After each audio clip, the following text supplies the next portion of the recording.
As a kid, Easter seemed to have two different personalities. There was the bright, spring, happy version of Easter, and then the dark, Jesus on the cross version of Easter. And I bet if you were to imagine me as a 6-year-old little girl, you can probably guess which version was my personal favorite.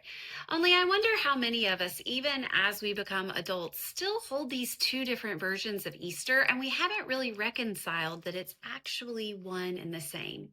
Hebrews chapter 10 manages to pull this together for me. It really holds the gravity of what happened on the cross alongside the hope that is sure in who God is and what has happened.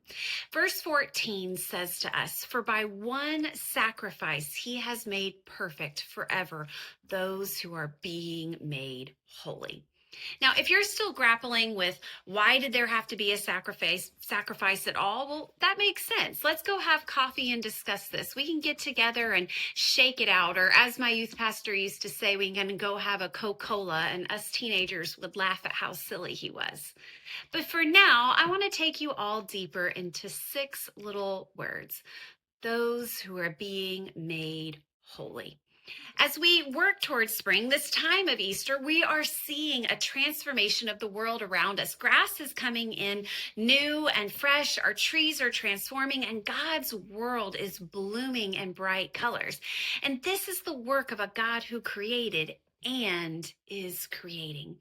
In this world, we do experience so much darkness and difficulty, and so it can be easy to forget that we are in the process of transforming, and so are our communities.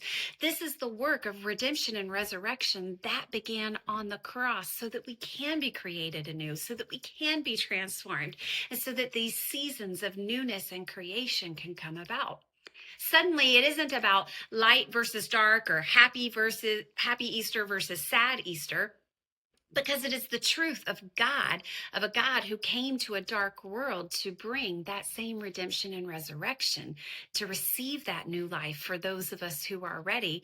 And here we are able to rejoice and reconcile these two aspects of Easter.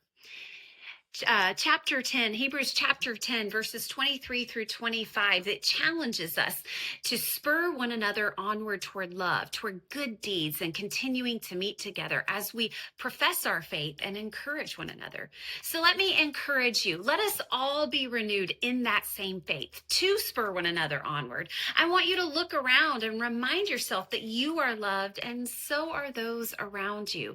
Take one another by the hand and remember you are in process. You are being made holy, and you are a living sacrifice. So press in, keep the faith, look into the dark, and remember whose you are and who you are called to be.